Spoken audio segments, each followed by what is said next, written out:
dans toute l'histoire humaine, les grandes avancées en termes de droits, de progrès, d'accomplissement de notre humanité ont toujours eu lieu grâce à la violence ou à un moment de violence dans un processus de mobilisation. On n'a jamais conquis un droit important, que ce soit interdire le travail des enfants en usine, que ce soit voilà, ou même justement plus récemment le droit à l'avortement, pour citer une autre Simone Veil, sans violence, sans qu'une violence nous menace et qu'en tout cas elles doivent être déployées pour imposer ce qui n'est pas pensable dans une époque donnée, hein, puisque on pense toujours que rien ne changera. La violence, du coup, à force d'être normalisée, c'est-à-dire à la fois interdite et monopolisée par des structures lointaines, abstraites, il faudrait peut-être la réenvisager.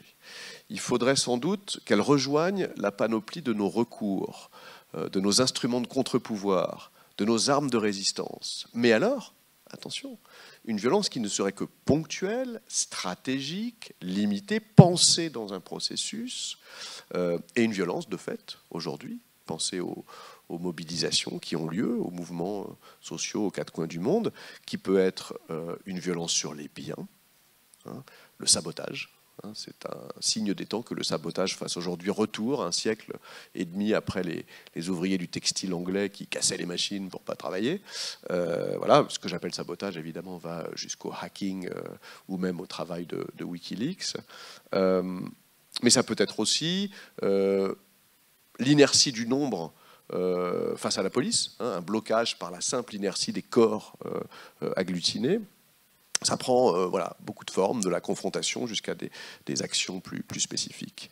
En tout cas, je dirais qu'il ne faut pas se voiler la face. Il faut appeler un chat un chat.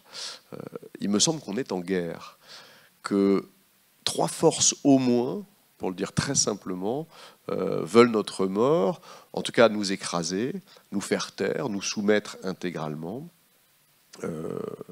C'est peut-être trivial comme triade, mais je dirais qu'il y a la bêtise consumériste, indissociable de la première, la folie productiviste, et en face, encore une fois, comme principale ou seule alternative à cette logique-là, l'alternative fascisante que, voilà, je vous l'ai déjà dit, je vois autant dans le califat que dans le retour à la grande patrie. Bref, face à ces forces-là, hein, qu'elles soient celles du système dominant ou du repli sur soi, du repli communautaire ou national, il n'est pas question de tendre l'autre joue, d'opposer juste des mots ou des rêves. Face à tant d'hostilité, il faut agir. La question n'est pas, comme dit un militant d'aujourd'hui, d'être violent ou non violent. Ces mots sont galvaudés.